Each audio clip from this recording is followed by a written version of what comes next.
Olá, sou o professor João Ronaldo Soares, educador social da Casa do Garoto, ligado ao serviço de convivência e fortalecimento de vínculos de adolescentes e jovens de 15 a 18 anos. Sejam todos muito bem-vindos à nossa 34ª aula do curso de Almoxarife e Estoquista. Desde a aula passada, nós estamos trabalhando o tema sobre desenvolvimento profissional. Falamos sobre currículo, né? Falamos sobre condições, como você conseguir o seu emprego, como elaborar corretamente, tudo mais.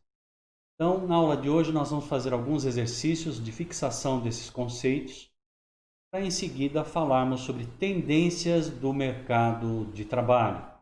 Espero que vocês aproveitem a aula de hoje, principalmente você que quer se recolocar no mercado de trabalho ou conseguir o seu primeiro emprego, certo? Vamos lá? Para verificar se você compreendeu os conceitos vistos até agora, vamos realizar a atividade a seguir. Vamos fazer juntos. Nesta atividade, você deverá se colocar no lugar de um selecionador de currículos. Fazendo isso juntos, e isso nos ajudará a entender como um bom currículo auxilia na escolha do candidato. Então é o seguinte, a gente vai se colocar no lugar contrário, né? Em vez de ser aquele que está buscando emprego, nós vamos nos colocar no lugar da empresa que está buscando um candidato para a sua posição, para a sua oportunidade de emprego. E aí nós vamos entender direito como é que o selecionador faz isso, para que a gente possa elaborar um currículo profissional e tenha êxito quando enviado à empresa. Você deverá decidir entre 3 currículos. Então teremos uma simulação. Qual é o mais adequado à vaga de estagiário para a área financeira da empresa? Para isso, vamos ver nos próximos slides cada um dos 3 currículos. Estando no papel do selecionador, você deverá analisar a apresentação do currículo, dentro de tudo aquilo que nós já falamos, os dados fornecidos, para ver se as informações fornecidas são pertinentes ou não à vaga oferecida, que é de estagiário na área de financeira, a ortografia, a maneira como a pessoa se expressa, a gramática e a adequação do candidato à vaga, ok? Então nós vamos ver 3 currículos e aquele currículo que for mais adequado será o nosso eleito para a entrevista e você vai participar desse processo. Temos aí o primeiro currículo, é o Nelson Rodrigues, né? O Nelson tem 20 anos, solteiro. O e-mail dele é profissional, né? ladfonseca@email.com. Tem o telefone de contato, endereço completo e ele tem o LinkedIn, né? Que é aquela rede social que eu falei para vocês que é profissional. O objetivo está focado para a área da oportunidade, que é o objetivo na área de finanças. E a formação acadêmica dele é interessante. Está no 2º ano de administração de empresas, tem curso técnico em administração, a experiência profissional, ele já trabalhou como tesoureiro de equipe de formatura de 2000 na faculdade aí, de janeiro de 2016 até o momento. E também trabalhou na empresa XYZ Consultoria de janeiro de 2013 a dezembro de 2014, como estagiário na área financeira, que é exatamente o perfil que a gente está procurando, né? Alguém que tem essa experiência. Elaboração de planilhas para o acompanhamento de recebíveis e pagamentos efetuados, elaboração de relatórios quinzenais sobre fluxo de caixa. Então, ele tem uma boa vivência, né, gente? Tem o inglês fluente, e é também convidativo. Informática tem o pacote Office completo, atualizado. Tem cursos de contabilidade empresarial, análise de balanços e matemática financeira com Excel.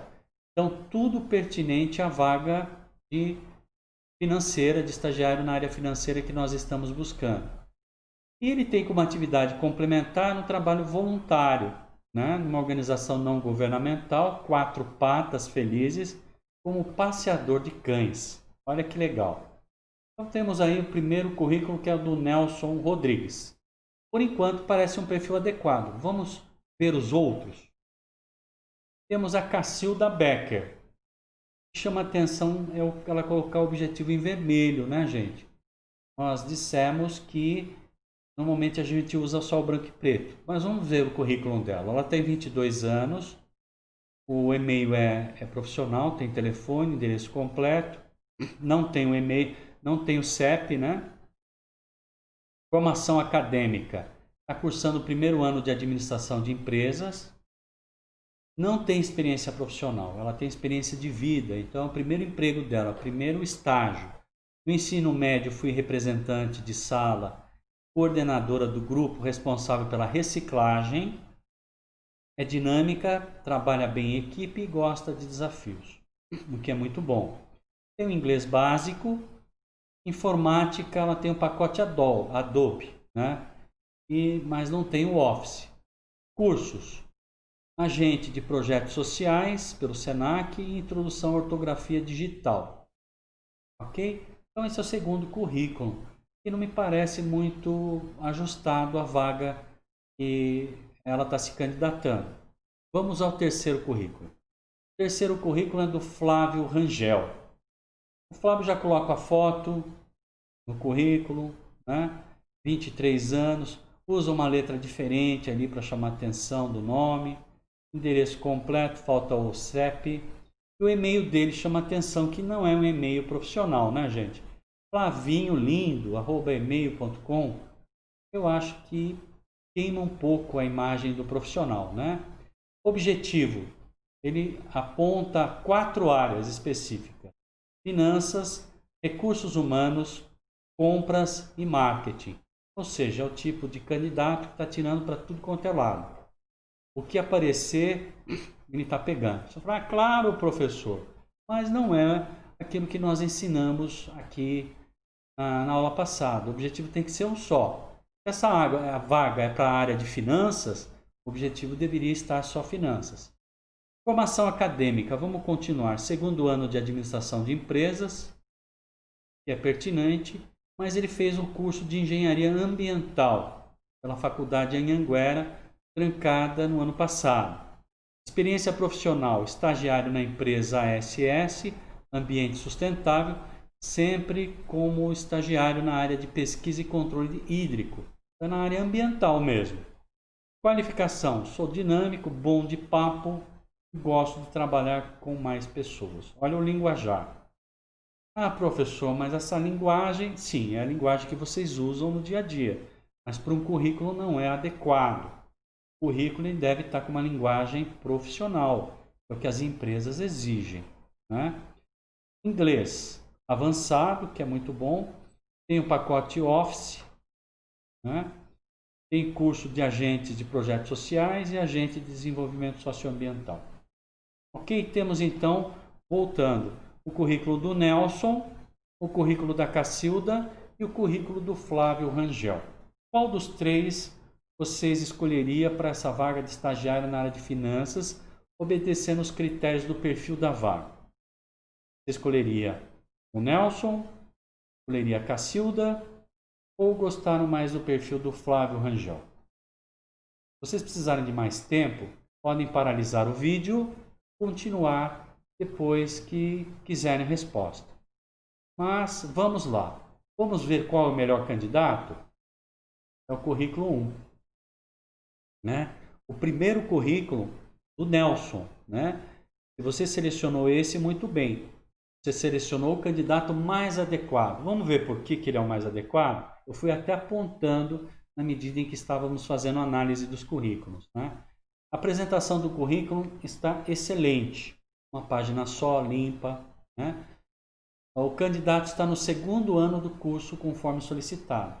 Ou seja, está na frente dos outros que estão ainda no primeiro ano. Né? O fato do candidato ter feito o curso de técnico em administração já dá uma base de conhecimento. Né? Atividades exercidas na empresa XYZ foram na área na qual ele atuará na empresa, que é na área financeira. A realização de curso na área de finanças mostra o interesse dele em se desenvolver na área financeira. E o domínio no pacote Office 2016, mostra que sempre está atualizado. E ter inglês fluente facilitará a tratativa com cliente de outros países. Olha que legal. Ok, perceberam a diferença dos 3 currículos? Mas vamos analisar os outros. Por que os outros não escolheríamos? Onde que está a falha nos outros currículos? Currículo 2, da Cacilda Becker, é menos qualificado que o primeiro. Ela não tem experiência nenhuma. Ele já tem como estagiário e está no 2º ano, enquanto que ela está no primeiro. Não tem experiência anterior como o primeiro e os cursos que fez não são na área financeira, sugerindo que possivelmente não esteja focada na área financeira, é o que a gente busca. Cursos da área de informática são voltados para design, não para a área administrativa. Então, por isso que o primeiro currículo passou na frente, né? E o terceiro currículo já fui criticando logo de cara, que é o do Flávio Rangel. Está contrário a praticamente tudo que nós falamos sobre como construir um currículo profissional. Colocou foto sem a empresa pedir. No objetivo, colocou mais de uma área de interesse. Seu e-mail não é profissional. Começou com o curso de engenharia ambiental e trancou a matrícula para fazer administração de empresas. Não quer dizer muito, mas demonstra um pouco de insegurança. Uma pessoa que parece perdida, né? Todavia, quando observamos os cursos que fez, são na área ambiental e não na área financeira. Em seu currículo não há nada que o ligue para a vaga pleiteada. Não há nada sobre finanças, nem mesmo nos estágios realizados. É, portanto, o currículo menos qualificado. E dos 3, o único que tem uma atividade voluntária que vale a pena destacar é o Nelson Rodrigues. Certo? Então, o Nelson, em todos os quesitos, está na frente e por isso ele foi escolhido. E é assim que vai ser quando você mandar o seu currículo para uma empresa. Ela vai avaliar e comparar você com os outros. O melhor candidato é chamado para a entrevista. Vamos em frente. Atividade número 2. Falando sobre currículo ainda. Dentre as características de um bom currículo, o que nós podemos citar? Vamos lá, letra A. Preenchimento dos dados pessoais com o número de documento, como RG e CPF. Isso servirá para que a empresa possa realizar uma pesquisa e saber se o candidato tem problema na justiça ou se está com o nome sujo. Será que é para isso que vai os números? E é bom a gente colocar os números dos documentos no currículo? Nós já falamos sobre isso. B. Clareza das informações com preenchimento de dados o mais sucinto possível, desde que dê condições ao recrutador de saber se o candidato tem o perfil adequado à vaga. Okay? E 3, a letra C, ter no máximo uma página na qual estejam todas as experiências profissionais do candidato, inclusive sua participação em simpósios, congressos, artigos publicados, certo? E letra D, conter toda a formação acadêmica, começando pela mais recente, chegando até o ensino médio. É isso? Qual alternativa vocês acham que é mais plausível, né? Letra A, letra B, letra C ou letra D? Se quiserem pensar um pouco, podem paralisar o vídeo, dar um pause, refletir, escolher a melhor opção, porque em seguida você vai ver a resposta correta. A alternativa correta é a letra B. Parabéns se você escolheu a letra B. Você compreendeu as principais características de um bom currículo. Quais são? Clareza das informações, com preenchimento dos dados o mais sucinto, o mais resumido possível, desde que dê condições ao recrutador de saber se o candidato tem um perfil da vaga, tendo todas aquelas etapas que nós descrevemos para a montagem de um currículo profissional. Vamos para a atividade 3. Em sua opinião, qual ou quais alternativas esclarecem as formas mais adequadas de disponibilizar um currículo nos dias atuais? Nós falamos sobre isso. Qual a melhor forma de eu divulgar os meus currículos? Pode ter mais de uma resposta agora. Alternativa A, enviar o currículo por e-mail. Alternativa B, acessar o site da empresa desejada e preencher o formulário de cadastro, currículo disponibilizado. Letra C, cadastrar o currículo em sites especializados, pois dessa forma ele será visto por várias empresas. E temos a letra D, imprimir várias cópias do currículo, enviar cada uma por correio, ou ir pessoalmente, batendo em cada porta de cada empresa, entregando o currículo. O que vocês acham? Se quiser pensar um pouco mais, tudo bem, né? Vamos para a resposta então. Resposta A, B e C. A única que está fora, né, gente, é impressão de currículo. As empresas não estão mais recebendo currículo físico. Elas preferem currículo digital. Ah, professor, mas no comércio?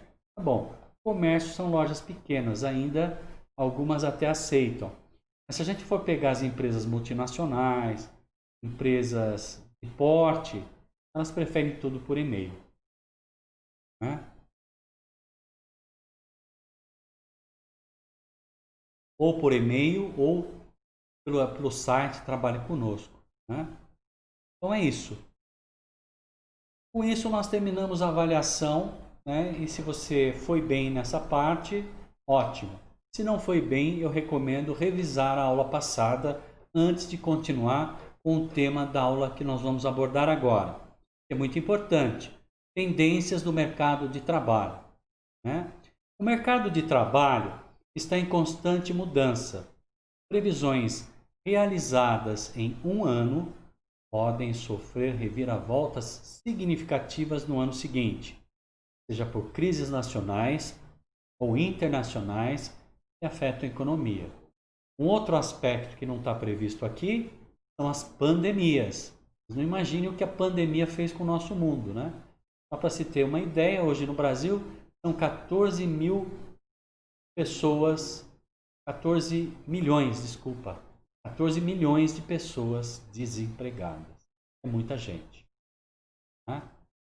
Então, por causa da pandemia e por causa de tudo das mudanças que ocorreram, né? Com o passar do tempo, algumas profissões passaram por adaptações ou provavelmente desapareceriam. A gente vê uma profissão, por exemplo, que desapareceu, é desenhista projetista, né? Ilustrador manual. Os ilustradores agora são digitais, né? Então muitas profissões vão desaparecendo. Em contrapartida, outras surgem. Seus pais provavelmente nunca imaginaram que você poderia vir ser um gerente de e-commerce, ou consultor de sustentabilidade, ou um programador de videogames. Jamais. Novas tecnologias transformam o modo como trabalhamos. Hoje, trabalhar é bem diferente do que há 10 anos atrás. E certamente bem diferente do que será daqui a 10 anos. Eu diria até menos. A pandemia, ela gerou um processo de aceleração tecnológica nas organizações. Então, hoje, mais do que nunca, o profissional tem que ser qualificado com competência tecnológica para poder sobreviver no mercado de trabalho. Mercado de trabalho no Brasil. As mudanças não acontecem de uma hora para outra, mas quando menos esperamos. O mercado de trabalho muda o cenário constantemente. O quebra-cabeças abaixo revelará algumas tendências que devem transformar ou já transformaram o modo como trabalhamos. O primeiro dele é flexibilidade. O mercado de trabalho está cada vez mais flexível e menos limitado às questões de tempo, espaço e empresas. As regras de trabalho se aplicam menos às empresas e escritórios formais. Construir uma carreira com trajetória linear e previsível é cada vez mais raro. Vamos traduzir o que isso quer dizer? Flexibilidade significa que as pessoas hoje, com o uso da tecnologia, como é o meu caso, não precisam mais estar vinculados fisicamente à empresa a qual estão prestando os seus serviços. Eu produzo meus vídeos em casa e forneço os links, né, para a Casa do Garoto, por exemplo. Poderia, num momento como esse de pandemia, estar num sítio ou estar em São Paulo, na casa dos meus pais, e não teria problema nenhum, né? E essa tendência é uma tendência que veio para ficar, né? Outra coisa, falamos sobre trajetória linear. O que é trajetória linear? É a pessoa entrar num emprego e ficar a vida inteira no mesmo emprego. Meu pai é exemplo disso.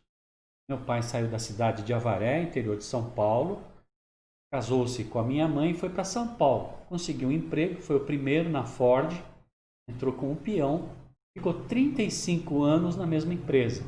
Saiu o nível gerencial, ele evoluiu, mas não saiu do emprego, ficou na mesma. Hoje em dia, a gente não vê mais isso. Isso é uma coisa rara. Mesmo porque as empresas também não duram tanto tempo. Hoje, para as empresas sobreviverem, elas fazem fusões, elas transformam, elas se modificam, né? Elas são vendidas, elas mudam o ramo de atuação. E com isso, essa estabilidade no emprego também é coisa do passado. Home office. Também conhecido como trabalho remoto, significa trabalhar longe do escritório, como eu estou fazendo agora, deixou de ser exceção e pode se tornar regra em um futuro não muito distante. Isso antes da pandemia chegar. Com a chegada da pandemia, essa realidade é o novo normal. As empresas perceberam que os seus funcionários trabalhando em casa geram menos custos para a empresa. Isso significa que a empresa não tem que gastar com espaço físico, né? E muitas empresas agora que estão se desfazendo dos aluguéis e mantendo seus funcionários em casa, né? Não tem que gastar com alimentação, o funcionário faz isso na própria casa. É outra vantagem que muitas vezes o profissional está online 24 horas à disposição da empresa. Eu já atendi aluno na madrugada, né? Eu já atendi uma solicitação da empresa à noite e não tem problema nenhum.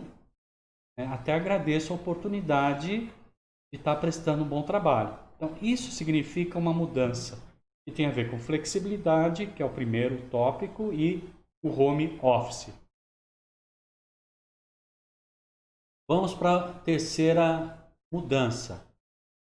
Coworking, né? Em inglês, é um termo em inglês. Ato de trabalhar junto e de forma compartilhada. Espaço dividido entre diversos profissionais, mesmo que não pertençam à mesma empresa ou à mesma área. Realizam tarefas parecidas, compartilhando valores, comunidade, buscando a sinergia entre si. Espaço adequado para quem não gosta de trabalhar sozinho, como em home office. Então, é um espaço onde todo mundo trabalha junto, né? Cada um de uma empresa e compartilhando algumas coisas em comuns, gerando sinergia. O que é sinergia? É uma palavra que tem a ver com produtividade. Um grupo é sinérgico quando a soma das partes, ou seja, cada um fazendo o seu trabalho, gera muito mais resultado do que se estivesse fazendo sozinho, né? Sinergia envolve esse aspecto de interatividade e de coordenação de trabalho em grupo. Também é uma tendência que veio para ficar. 4. Emprego formal. Conceito que está perdendo espaço para a ideia do profissional que trabalha como freelancer, né? Como é meu caso. Nessa nova configuração, importa menos o local de trabalho e mais o projeto em que está sendo desenvolvido. Então, as pessoas de freelancer, ela pode trabalhar simultaneamente para várias empresas.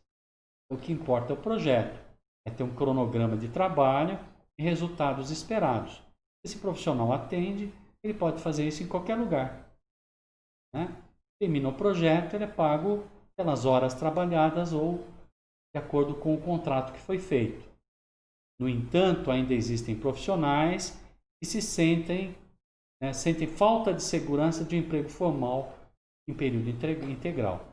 Eu ouço ainda da minha mãe, meu sonho era que você tivesse um emprego formal registrado em carteira. Infelizmente ou felizmente, essa é uma realidade que tende a desaparecer. É muito mais valorizado pelas empresas os profissionais competentes que abrem sua própria microempresa individual ou microempresa e prestam o seu serviço e depois enviam a fatura para a empresa, né? É muito mais econômico para ela. E traz a vantagem do profissional também poder estar onde quiser e trabalhar para a empresa aonde desejar. Outro conceito é o full time, que de certa maneira eu já falei para vocês. Full time significa tempo todo em inglês, né? O novo mercado de trabalho exige atenção 24 horas por dia, 7 dias por semana, mesmo atividades de lazer podem ganhar relevância profissional dentro desse novo universo. A pessoa pode estar com os filhos no campo, né, num parque e estar com o seu notebook trabalhando. Isso implica na monetização e otimização dos tempos livres e de lazer. Amizades agora são networking. Lembra que a gente falou? Redes de contatos e de oportunidades de negócios. E redes sociais viram extensões involuntárias dos currículos. Por isso que eu queria chamar a atenção. As empresas olham as nossas redes sociais e precisa ter uma consonância muito grande entre aquilo que eu prego e aquilo que eu faço nas redes sociais. Eu, nas minhas redes sociais, coloco só atividades profissionais. Né? E numa visita de algum cliente ou de alguma empresa que possa contratar o meu trabalho, vai falar, não, o profissional está voltado para o trabalho dele 24 horas. Isso é um diferencial. Como você pode constatar, é necessário estar sempre atento às mudanças e tendências do mercado de trabalho. Cada vez mais, será imprescindível que você estude e se mantenha atualizado. Ok? Então, a única coisa que não mudou e que ficou mais intensa é quanto mais estudo você tiver, maior é o seu diferencial para ser contratado no mercado de trabalho. A pandemia adiantou mudanças no mercado de trabalho. Veja as 5 principais tendências. A pandemia do novo coronavírus trouxe mudanças significativas no mundo do trabalho, antecipando tendências que vinham sendo gradativamente implantadas, como o home office, que eu acabei de falar, e a seleção de profissionais de forma totalmente online. Você sabia disso? Você pode ter cadastrado um currículo numa empresa, mesmo aqui na cidade de Bauru, e ela te chamar no WhatsApp para marcar uma entrevista online. Né? Pode ser pelo WhatsApp, pode ser pelo Zoom, né, que é um aplicativo bastante utilizado, ou pode ser pelo Skype, qualquer outro. Né? Tem um também do Gmail. Então, esteja preparado para isso. É sobre isso que nós vamos falar agora. Primeira tendência, home office. As grandes mudanças trazidas pelo Covid-19 foi a implantação do home office pelas empresas, o isolamento para conter a propagação da doença. O trabalho remoto foi a saída encontrada para continuar as atividades. Essa medida adiantou uma prática que vinha sendo implantada de forma gradual antes da pandemia. Então, aqueles professores que já sabiam lidar com essa ferramenta saíram na frente. Eu não tive dificuldade alguma. Já tinha 2 canais no YouTube, estou usando os mesmos canais para desenvolver o meu trabalho. Né? Então, por isso que é importante a gente sempre se atualizar. Eu sempre fui muito criticado. Tecnologia não é importante, o importante é saber ensinar. Mas chegou a pandemia, os que pensavam desse jeito ficaram numa saia justa, tiveram que correr atrás. Né? Organização do trabalho. De acordo com especialistas, em meio a uma grande e dramática desaceleração econômica causada pela pandemia e aumento das taxas de desemprego, existe a possibilidade de se promover mudanças na organização do trabalho, incluindo novos esquemas de compartilhamento que permitam flexibilidade e salvem empregos. Isso pode significar semanas de trabalho mais curtas ou acordos de compartilhamento de trabalho para evitar folgas em períodos com menos funcionários. Essa é uma tendência. Ou seja, se eu tinha uma jornada de trabalho de 8 horas, eu posso ter uma jornada mais reduzida. Né? A gente viu isso no início da pandemia. Demanda por qualificação é a nossa terceira tendência. Desculpem. Susan Reiter afirma que à medida que o trabalho online se incorpora ao mundo do trabalho, é provável que a demanda por trabalhadores qualificados suba junto com seus salários. Segundo ela, as contribuições de profissionais de saúde e outros trabalhadores, por exemplo, professores e funcionários de supermercados, serão mais valorizados que antes. Okay? Quarta tendência: controle por produção. De acordo com vários especialistas, deverá ser estabelecido um vínculo entre as partes, onde haja um acordo de metas a serem alcançadas em vez de horas a serem trabalhadas. É o que acontece com o trabalho home office. Tenho, por exemplo, com a Casa do Garoto, que entregar 4 vídeos semanais. 2 para o serviço de convivência e 2 para o PTR. Então, eles não querem saber quantas horas eu vou trabalhar por dia, mas eu tenho que entregar esses vídeos, né, com a devida formatação para que os alunos aprendam. Então, essa é uma tendência que veio para ficar também, né? Mudanças nos processos de seleção, como nós falamos no início. As formas de contratar profissionais também incorporaram as ferramentas online. Desde o processo de seleção até a entrada do funcionário na empresa, todo o processo tem sido de forma virtual e é uma tendência que veio para ficar. A gente já viu algumas reportagens na TV, na mídia, que o profissional só veio a conhecer com quem vai trabalhar por videoconferência. Passou por todo o processo seletivo virtual, só foi para exame médico, que é presencial, não tem como, né? E começou a trabalhar em home office. É natural. E é uma tendência que veio para ficar. Então é bom que a gente se adapte.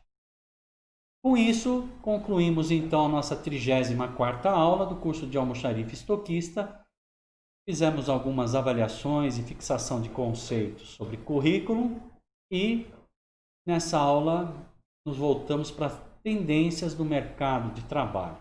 Falamos das tendências antes da pandemia e as tendências pós-pandemia, significando que todos nós temos que nos atualizar, principalmente sobre as novas tecnologias que vão surgindo para as melhorias no ambiente de trabalho. O home office é uma delas, ferramentas de videoconferência. Tá certo, gente? Muito obrigado pela participação e até a próxima vez.